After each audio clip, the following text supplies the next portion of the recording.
prioritetlərin müəyyənləşdirilməsi üçün, nisbi mütləq üstünlüklərin müəyyənləşdirilməsi üçün, qlobal dəyər zəncirində hansı mövqedə olmağımızı müəyyənləşdirmək üçün bizə çox vacib lazımdır ki, biz bilək ki, hansı sahələrdə vəziyyət necədir.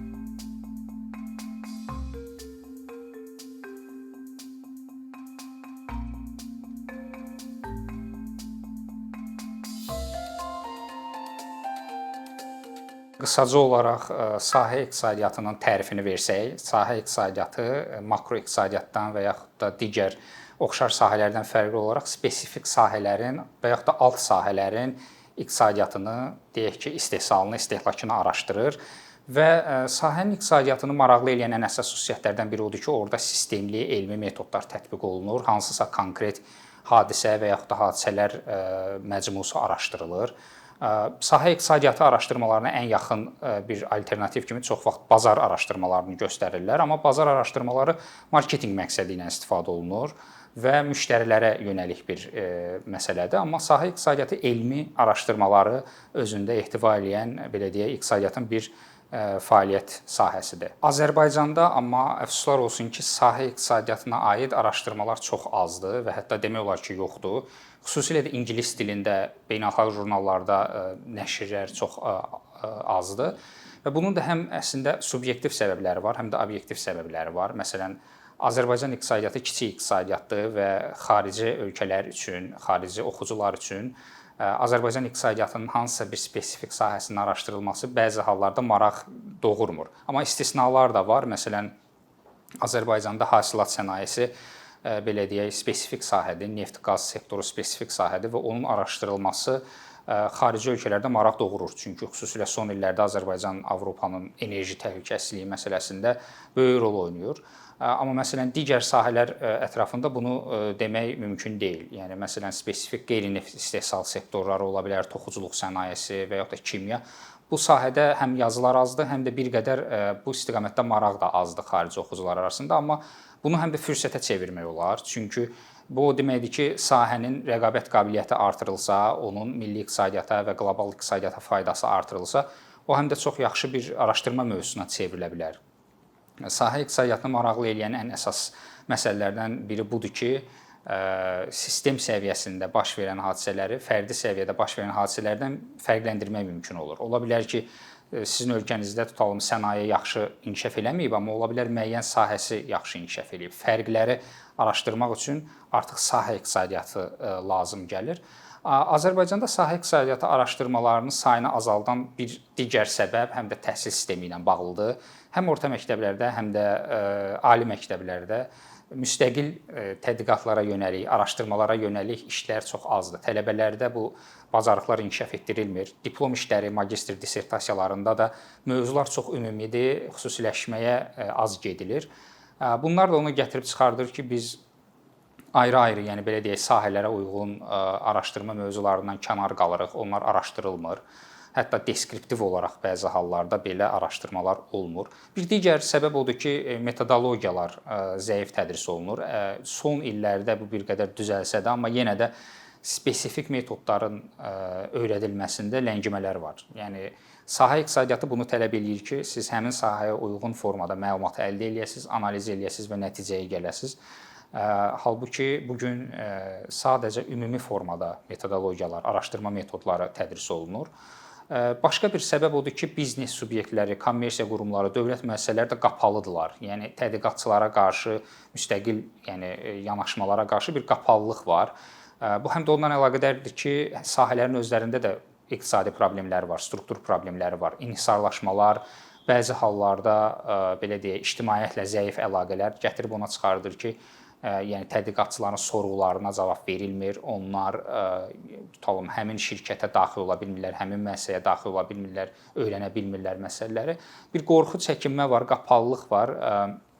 Bu da ona gətirib çıxardır ki, sahə iqtisadiyyatına aid tədqiqatlar azdır. Bəs nə etmək lazımdır ki, sahə iqtisadiyyatına aid tədqiqatların sayı çoxalsın və bu istiqamətdə yaxşı bir ədəbiyyat bazası formalaşsın, xüsusilə də ingilis dilli ədəbiyyatda. Bunun üçün əslində ilk növbədə yaxşı elmi metodologiyaların tədrisini təşkil etmək lazımdır. Xüsusilə də kəmiyyət metodologiyaları, kəmiyyət metodları çox faydalıdır. Çünki spesifik sahələrin məlumatları dövlət qurumları tərəfindən çox vaxt təqdim olunmur. Statistika Komitəsi ümumi məlumatlara, ümumi göstəricilərə üstünlük verir və belə olan halda tədqiqatçının üzərinə düşür ki, getsin spesifik məlumatları əldə eləsin, göstəriciləri toplasın, sonra onu təhlil eləsin. Bəzi hallarda bunu rəqəmlər vasitəsilə eləmək mümkün deyil. Bunu gərək keyfiyyət metodları ilə edəsən. Halbuki müşahidələr onu göstərir ki, keyfiyyət metodlarının tədrisi və yaxud da bunun ümumi, yəni belə deyək, bilinməsi çox azdır. Bu bir yaxşı çıxış yolu ola bilər. Digər bir çıxış yolu odur ki, universitetlər özləri təşviq eləsinlər ki, xüsusi mövzular, daha spesifik mövzular araşdırılsın. Magistratura dissertasiyalarında, diplom işlərində, bakalavr və s. Yəni dövlətin öz qərar vermə mexanizmlərini inteqrasiya eləmək olar belə araşdırmaları, yəni bu stimullaşdıracaq sahə araşdırmalarını. Amma ümumi götürəndə hal-hazırda mikrodata problemi də var. Mikrodata Dövlət Statistika Komitəsi tərəfindən məsələn hal-hazırda təqdim olunur, lakin bu proses çox bürokratikdir. Siz gərək müraciət eləyəsiniz, müraciət üçün elmi rəhbəriniz olmalıdır. Statistika Komitəsində elmi şura çağırılır, səs verməyə qoyulur, müzakirələr gedir, bir neçə ay çəkir, 4-5 ay çəkə bilər bəzi hallarda. Bu artıq tədqiqatçının həvəsini azalda bilər, tədqiqat prosesini ləngidə bilər. Bu bürokratik proseslər sadələşdirilməlidir. Avropada alternativ platformalar var. Ödəniş qarşılığında tədqiqatçılar mikrodata əldə edə bilirlər. Bir neçə min firmanın maliyyə göstəricilərini əldə edib təhlil edə bilirlər. Çox yaxşı olardı ki, Azərbaycanda da bu təcrübə tətbiq olunsun.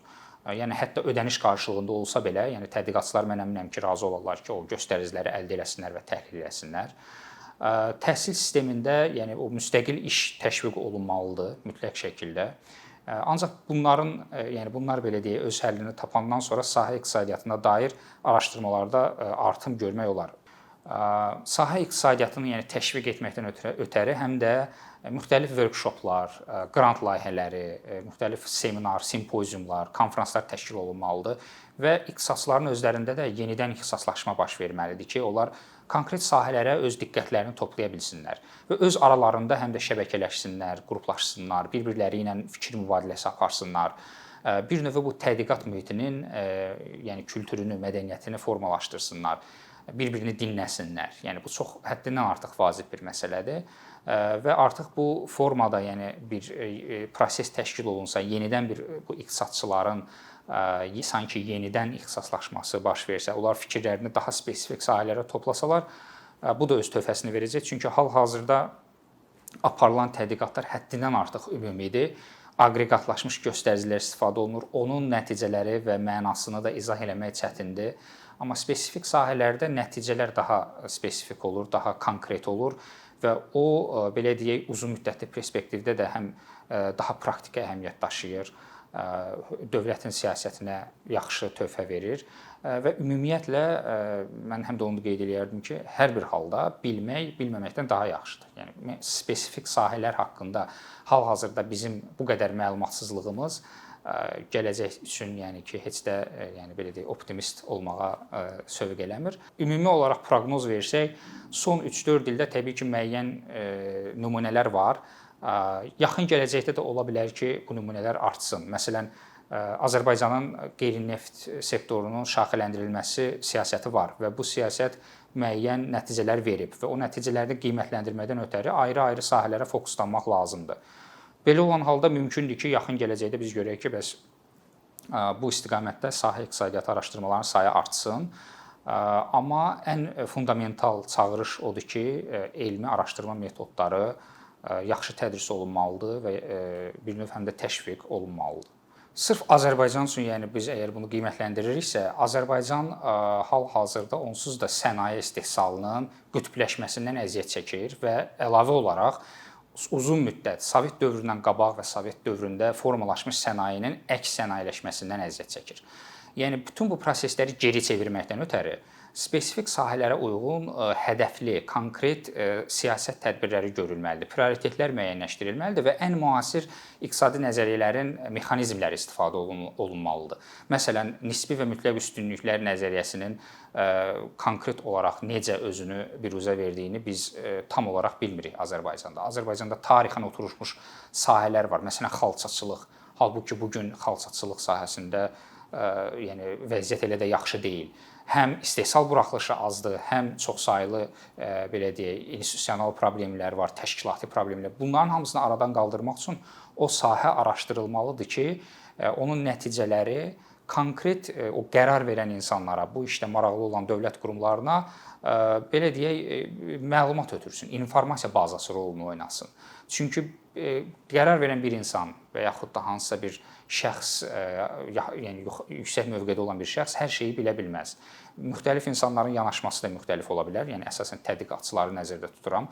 O müxtəlif yanaşmaların müqayisəsi, sintezi daha müfəssəl, yəni bir növ siyasət tədbirinə gətirib çıxarda bilər. Prioritetlərin müəyyənləşdirilməsi üçün, nisbi mütləq üstünlüklərin müəyyənləşdirilməsi üçün, qlobal dəyər zəncirində hansı mövqedə olmağımızı müəyyənləşdirmək üçün bizə çox vacib lazımdır ki, biz bilək ki, hansı sahələrdə vəziyyət necədir. Yəni o vəziyyəti bilmək üçün sahə iqtisadiyyatı yaxşı bir mənbədir və o təbii ki, proses bununla bitmir.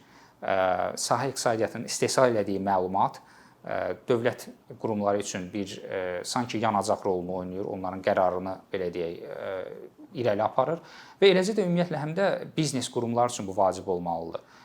Bizneslər, müxtəlif sahələr getdikcə liberallaşsa, biznes azadlığı artsa, müxtəlif yeni iqtisadi oyunçular, firmalar, müəssisələr, onlar özləri də tələb yaradacaqlar sahə iqtisadiyyatında mümkün olan məlumatlara. Belə olan halda artıq belə deyək, spesifik araşdırmalar, elmi araşdırmalar yəni böyük bir önəm qazanacaq.